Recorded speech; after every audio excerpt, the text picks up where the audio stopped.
To the point by TRB में आज हम एक बड़े ही ज्वलंत और समसामयिक विषय पर बात करना चाहते हैं जो जोधपुर शहर के लिए बहुत ही महत्वपूर्ण है। ये मामला है एलिवेटेड रोड को लेकर। एलिवेटेड रोड से शहर को क्या लाभ मिलेगा, ट्रैफिक की समस्या किस हद तक हल होगी, क्या ये वास्तव में शहर के लिए एक वरदान है, एक अभिशाप है, या शहर की ट्रैफिक समस्या के लिए एक स्थायी समाधान है, या फटे टाट में एक पैबंद की तरह है। इस पूरी बात का और जोधपुर शहर के नगर नियोजन के संबंध में एक समग्र विश्लेषण प्रस्तुत करने का ये प्रयत्न है। आपसे निवेदन है कि यदि आपको ये प्रयत्न अच्छा लगे तो इसे शेयर करें और सब्सक्राइब करें। मैं बात करूंगा शहरी नियोजन को लेकर। किसी भी शहर की टाउन प्लानिंग होलिस्टिक बेसिस पे होनी चाहिए, समग्र नियोजन होना चाहिए और उसके लिए उसके जो न्यूआंसेस हैं, उसकी जो आवश्यकताएं हैं आज की और आने वाले 10, 20, 50 साल तक की, उनका प्रॉपर विश्लेषण किया जाना आवश्यक है। जोधपुर के संबंध में हमें यह ध्यान रखना होगा कि इसकी बेहद सामरिक महत्ता है।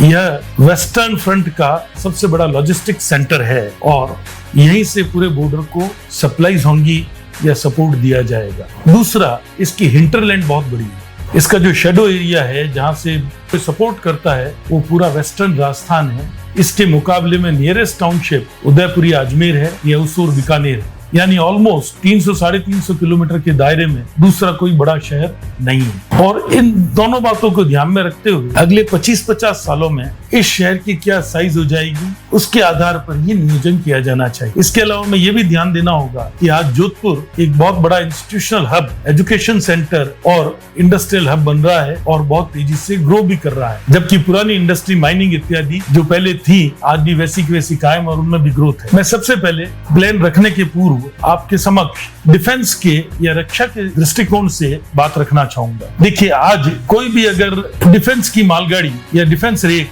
जैसलमेर की ओर जाना होता है और वो बीकानेर या दिल्ली की ओर से आता है तो उसके इंजन की शंटिंग करनी पड़ती है, इंजन की साइड बदलनी पड़ती है रायकाबाग स्टेशन पे, जिसमें 2-2.5 घंटे लग जाते हैं। और उस वक्त तक इस सैटेलाइट इमेजरी के जमाने में वो ट्रेन एक सिटिंग डक है जिसका कभी भी शिकार किया जा सकता है। इसलिए ये आवश्यक है कि इस समस्या का निवारण किया जाए। दूसरा, ये भी उतना ही आवश्यक है कि चाहे जैसलमेर बॉर्डर हो चाहे बाड़मेर बॉर्डर हो, दोनों ही बॉर्डर के लिए बीकानेर, दिल्ली, अहमदाबाद चारों तरफ से सीमलेस आवागमन संभव होना चाहिए। इसके लिए अगर इसको शहरी नियोजन के साथ जोड़ दिया जाए और रेलवे को साथ मिला दिया जाए तो हमारे पास में एक ब्लूप्रिंट तैयार हो जाएगा शहरी नियोजन का, जो आने वाले 50 वर्षों में न केवल ट्रैफिक की समस्या का निवारण करेगा वरना शहर की होने वाली ग्रोथ के लिए भी पूरी व्यवस्था कर पाएगा। आज जो हम एलिवेटेड रोड की बात कर रहे हैं, उस एलिवेटेड रोड में बहुत बड़ा खर्चा है, 2200-2500 करोड़ रुपए का। दूसरा, उससे कोई भी नया पार्किंग स्पेस डेवलप नहीं होता।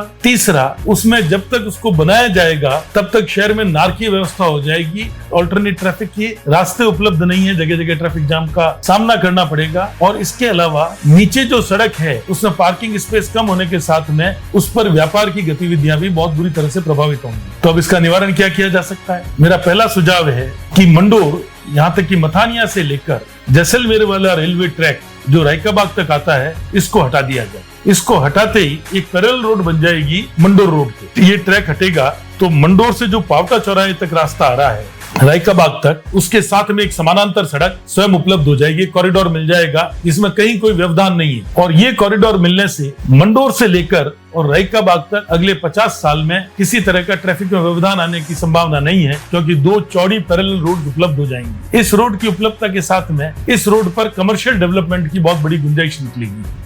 इसके अलावा महामंदिर और मंडोर स्टेशन पर जो जमीन उपलब्ध है उससे बहुत भारी कमर्शियल डेवलपमेंट होने की पॉसिबिलिटी बनेगी और बड़ी रेवेन्यू भी पैदा की जा सकती है। अब प्रश्न ये उठेगा कि ये ट्रैक तो हटा देंगे तो जैसलमेर की रेलवे कनेक्टिविटी कैसे रहेगी? इसके लिए मेरा सुझाव है मथानिया या मंडोर, प्रेफरेबली मथानिया से सीधा डांगियावास या उसके आगे एक ट्रैक बना दिया जाए। वो ट्रैक बनने से एक तो रेलवे के रूट किलोमीटर कम हो जाएंगे। तमाम मालगाड़ियां जो आ रही हैं, जो अभी रायकाबाग आती हैं, फिर यहाँ पे शंटिंग होती है, इंजन की साइड बदलती है और फिर वापस जाती है, उसके ट्रैक किलोमीटर कम होने से हर मालगाड़ी पे बचत होगी, समय की बचत होगी, फ्यूल की बचत होगी और उसके अलावा जो समय शंटिंग में लगता है और इससे जो सवारी गाड़ियों को प्लेटफॉर्म नहीं मिल पाता वो समस्या भी हल होगी। तो पहला पैरेलल रोड तो ये मिल गया। अब जब हम ये रेलवे ट्रैक हटा के और पैरेलल रोड बनाते हैं तो इसी रोड पर हम मेट्रो ट्रेन का प्रोविजन भी करके छोड़ सकते हैं। आज बनाए नहीं बनाए, पर बीच में हम मेट्रो ट्रेन का स्थान छोड़ सकते हैं, जिससे भविष्य में हम जब भी चाहें रायकाबाग से मंडोर और मंडोर से मथानिया तक मेट्रो कनेक्टिविटी संभव हो पाएगी। इसके बाद में जो ट्रैक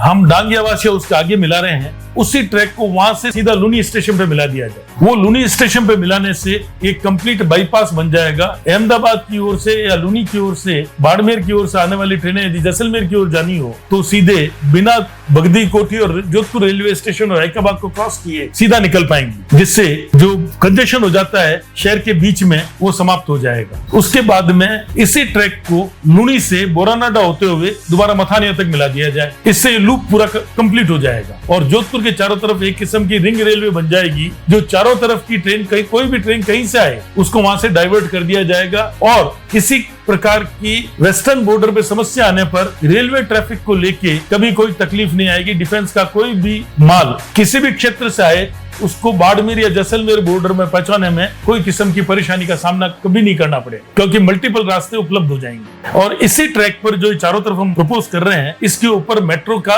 प्रोविजन रख दिया जाए फ्यूचर में, जो बाहरी इलाके को पूरे को कनेक्ट कर देगा। और ऐसा किए जाने पर जोधपुर दिल्ली मुंबई रेल कॉरिडोर से बहुत ढंग से कनेक्ट हो जाएगा और इस पूरे बेल्ट में इंडस्ट्रियल डेवलपमेंट जो होता है उसके माल के आवागमन की बड़ी भारी सुविधा हो जाएगी। ये तो हुई बाहर की बात। इस ट्रैक के साथ में एक रिंग रोड भी बनाई जा सकती है, जो अभी जो रोड्स चल रही है उनसे लिंक हो सकती है, जिससे सड़क परिवहन में और हैवी ट्रैफिक को भी शहर के भीतर आने की आवश्यकता नहीं पड़ेगी और वो बाहर से बाहर चारों ओर निकल पाएगा। अब दूसरा मसला रहा रायकाबाग से लेके सोस्ती गेट, जो हम हार्टलाइन पे बना रहे हैं, एलिवेटेड ब्रिज, एलिवेटेड रोड, उसकी समस्या मंडोर से लेकर पावटा चौराहे तक तो हल हो गई। अब इश्यू रहा रायकाबाग से लेकर सोस्ती गेट का। इसके लिए जो सड़क उदय मंदिर होकर निकलती है मेड़ती गेट की तरफ, काफी चौड़ी सड़क है, इस पर से एंक्रोचमेंट हटाए जाए और इस सड़क को आवश्यकता हो तो एक्विजिशन करके कुछ और चौड़ा कर दिया जाए। और ये सड़क आगे जाकर स्टेडियम से मिल जाती है। अगर उस एरिया को एक्वायर करके इसको चौड़ा कर दिया जाए तो एक पैरेलल रोड पूरी मिल जाएगी पावटा चौराहे से लेकर सोस्ती गेट तक। इसके अलावा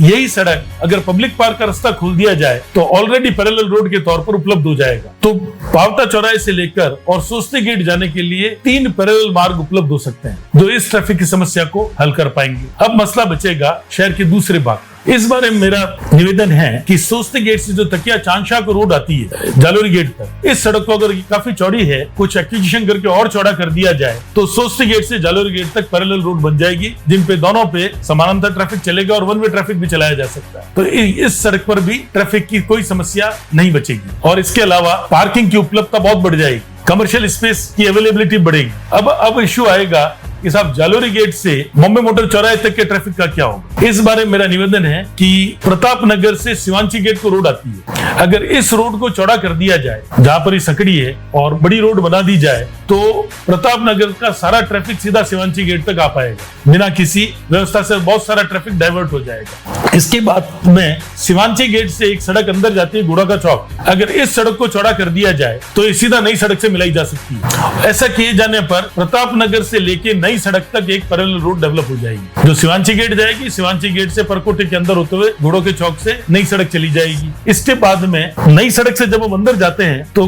गुलाब सागर के पास से एक सड़क उम्मीद चौक जाती है इनसाइड सिटी, अगर उस सड़क को चौड़ा कर दिया जाए एक्विजिशन करके तो सोस्ती गेट से लेके नागौरी गेट तक एक पैरेलल रास्ता उपलब्ध हो जाएगा, जो हार्टलाइन की ट्रैफिक की समस्या काफी हद तक हल करने में मदद करेगा। इसके अलावा शिवांची गेट से ऊपर की ओर जो पहाड़ों से होती हुई एक सड़क किले से होती हुई पीछे जाती है, उस सड़क को चौड़ा किया जा सकता है। और सूरसागर से जो किले की ओर रोड आती है उसको भी जाके वो सकड़ी है उसको चौड़ा करके एक ऑल्टरनेट मार्ग और बनाया जा सकता है। ये सब आर्टरीज ऑलरेडी उपलब्ध हैं, सिर्फ इन पर काम करने की आवश्यकता है और ये काम किया जाए तो ये बहुत सारी ट्रैफिक की समस्या हल हो जाएगी। इसके बाद में मेरा सुझाव है कि भगत की कोठी से सूरसागर पुरानी पत्थर गाड़ी का ट्रैक बिछा हुआ है, एक रेलवे लाइन चलती है जो आज एंक्रोचमेंट की जद में आ गई, अभी भी वैसे ही पड़ी है। शायद रेलवे और जेडीए के मध्य कोई समझौता नहीं हो पाने के कारण या किसी भी कारण से, इसकी जानकारी मुझे नहीं है, वहां कुछ किया नहीं जा रहा है। अगर ये ट्रैक हटा दिया जाए और तो यहाँ से सूरसागर तक, भगती कोठी से सूरसागर तक एक पैरेलल रोड मिल जाएगी, एक पूरा रास्ता मिल जाएगा और इसी रोड को आगे मंडोर तक एक्सटेंड कर दिया जाए तो एक पूरी सड़क जो सोस्ती गेट से भगती कोठी होते हुए और मंडोर तक चली जाएगी और मंडोर से वापस पावटा चौराहे के सोस्ती गेट मिल जाएगी, एक इंटरनल रिंग रोड का काम करेगी। और इसी रोड के मध्य में मेट्रो ट्रेन का प्रोविजन कर दिया जाए तो इंटरनल मेट्रो ट्रेन की पूरी व्यवस्था हो जाएगी, जो जोधपुर स्टेशन से भगती कोठी से शास्त्री नगर पुलिस स्टेशन, वहां से सूरसागर और सूरसागर से मंडोर तक, और मंडोर से दोबारा लौटते हुए महामंदिर पावटा चौराहे तक पूरी राउंड रॉबिन हो जाएगा। तो आपको मेट्रो के लिए स्थान मिल जाएगा और एक पूरी पैरेलल सड़क डेवलप हो जाएगी। फिर आप मेट्रो के लिए पाल रोड बहुत चौड़ी है, आप शास्त्री सर्कल से रोड के सेंटर में जो पैसा एलिवेटेड रोड पे खर्च कर रहे हैं उस पैसे से आप एक मेट्रो ले जाएं जो सीधी बोरोनाडा तक मिला है, तो सड़क का बहुत सारा ट्रैफिक मेट्रो में डाइवर्ट हो जाएगा, आवागमन सस्ता हो जाएगा, पॉल्यूशन की समस्या हल हो जाएगी। और इसी प्रकार से आप एक आर्टरी रायकाबाग से बनार तक मिला सकते हैं मेट्रो के लिए। वो आप मिलाते हैं तो जो रसाला रोड से आगे जो ट्रैफिक जाता है बनार तक, उस ट्रैफिक को बहुत भारी राहत मिल जाएगी। और इधर कोठी से लेके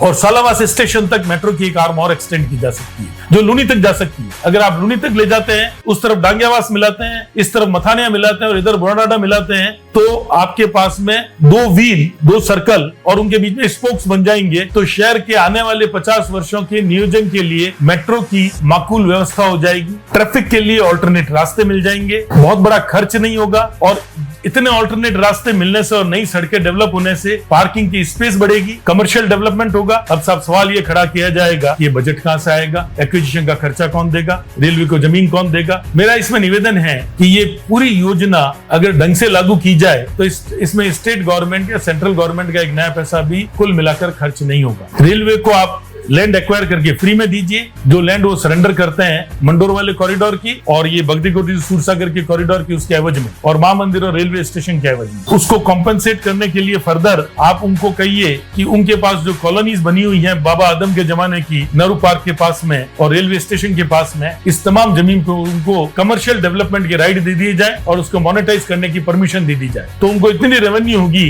कि उससे बहुत कम खर्च में वो ये सब बाकी का काम कर पाएंगे। और शहरी नियोजन के लिहाज से जब मंडोर रोड का डेवलपमेंट होगा और महामंदिर और मंडोर स्टेशन का डेवलपमेंट होगा तो उससे आने वाली रेवेन्यू का कोई हिसाब किताब नहीं है। कमर्शियल आप जब कन्वर्ट करेंगे जमीनों को, उसके बाद में जो सूरसागर वाली रोड बनाएंगे भगती कोठी से लेकर आगे तक मंडोर तक, यहाँ कमर्शियल डेवलपमेंट होगा, उससे और रेवेन्यू आएगी। और फिर जो आप बड़ी वाली बाहर की जो लूप लाइन ले रहे हैं, मथानिया, डांगियावास, लूनी, बोआनाडा, मथानिया, इसके भीतर की तरफ जो जमीन आ रही है वहां पर आप इंडस्ट्रियल एरिया डेवलप करिए, वहां पर आप इंटरनल कंटेनर डिपो लाइए, वहां पर आप इंस्टीट्यूशनल एरिया लाइए, वहां पर आप एजुकेशनल सेंटर्स लाइए। ये सब जमीन सावनु जमीन है, यहाँ लैंड जमीन में कोई पानी नहीं है, कोई खेती, सिर्फ बरसाती खेती होती है और कुछ नहीं होता। इसको आप एक्वायर करिए और इसको एक्वायर करके आप डेवलप करिए। तो आने वाले 50 साल में जोधपुर अगर 1-1.5 करोड़ 2 करोड़ की आबादी तक हो, तब तक भी कोई ना ट्रैफिक की समस्या आने वाली है और न रेवेन्यू की तकलीफ आने वाली है और डेवलपमेंट में ना कोई रुकावट की कोई संभावना है। इसके बाद में ये जो एरिया है,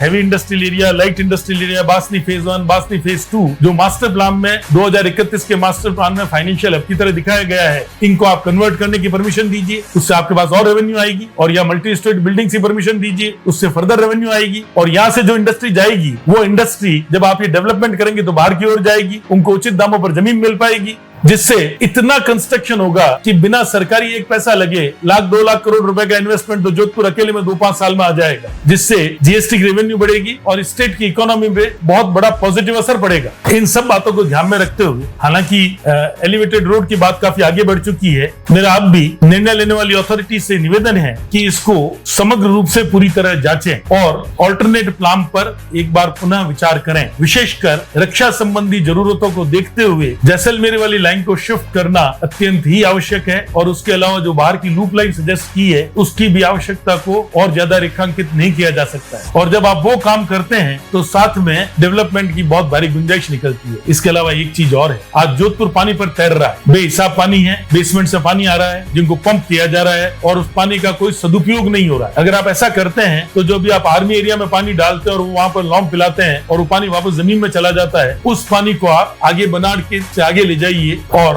वहां पर जो इंडस्ट्रियल एरिया, कॉलोनीज, आईसीडीज, दूसरा डेवलपमेंट करते हैं, वहां उसका सदुपयोग करिए। इससे और रेवेन्यू आएगी और जोधपुर की जो ग्राउंड वाटर की पानी की समस्या है उससे भी निजात मिलने की संभावना रहेगी। बंधुओं, ये मेरे निजी सुझाव हैं। मैं जोधपुर का बाशिंदा हूँ, मेरा परिवार इस शहर में 400-500 साल से रह रहा है। शहर मुझे अत्यंत प्रिय है, इसलिए तमाम विचार आपके सामने रखे हैं, इन पर आप अपनी राय व्यक्त कीजिए।